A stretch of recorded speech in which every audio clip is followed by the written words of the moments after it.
All right, today we are diving into a story that is, well, it's almost unbelievable. It's about a man who promised to help create families, but what he actually did was create a genetic legacy so massive that it broke laws, put entire communities at risk, and left hundreds of children grappling with a pretty shocking secret. And his story, it really all starts with one single, staggering number. 550. And just to be clear, that's the minimum number we know about. Just let that sink in for a second. It's a figure that's hard enough to wrap your head around on its own. But in this context, it's almost unthinkable. Because yeah, that's how many children have all been traced back to one man. And we're not talking about some king from ancient history. We're talking about a modern sperm donor who was operating for years, all across the globe.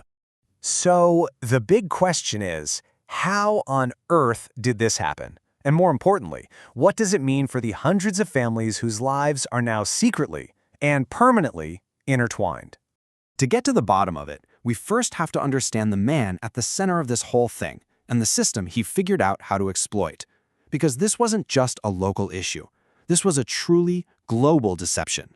So who was this guy? Meet Jonathan Meijer. On the surface, he looked like the perfect donor. He was a Dutch musician. People described him as tall, blonde, kind. You get the picture. He sold himself as an altruist, someone who just wanted to help women have the children they so desperately wanted.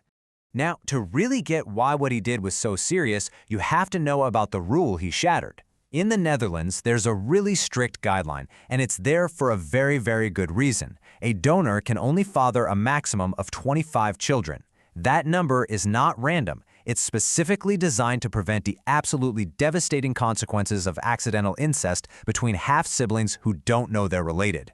And this is where the deception really kicks in. On one hand, Meijer officially agreed to these limits with the Dutch clinics, but behind the scenes, he's running this whole other operation. He was donating all over the world through international websites, setting up private deals, and meeting with women who had no clue they were part of a much, much larger and, frankly, dangerous network.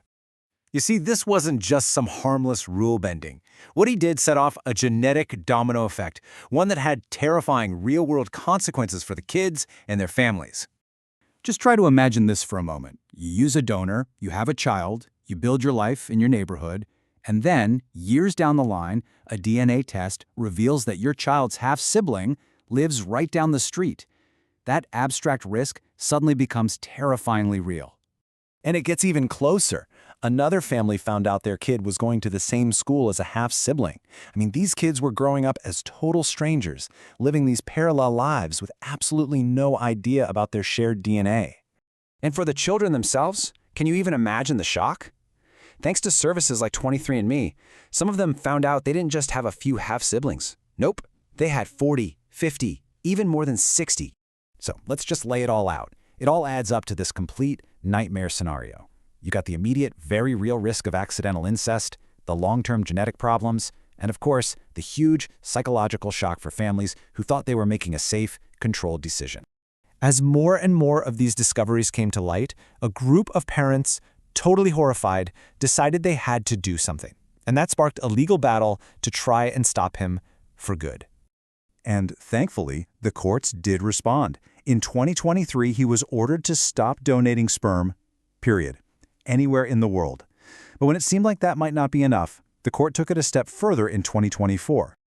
They imposed an absolutely massive fine, 100,000 euros for every single time he violates that order. It's a penalty specifically designed to make it financially impossible for him to ever do this again. But, and this is a big but, even with a ruling like that, getting true accountability is incredibly difficult. Meijer operated in so many different countries, and they all have different laws and regulations. The sad truth is we may never know the full scope of what he did. So, this whole case leaves us with these huge, profound questions that go way beyond just one guy.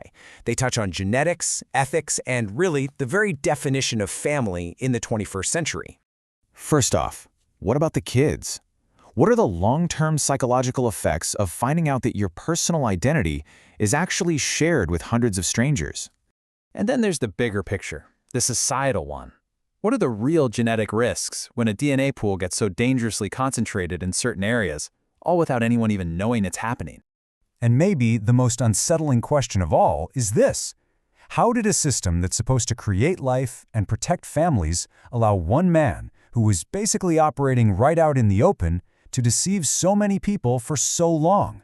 That's definitely something for all of us to think about.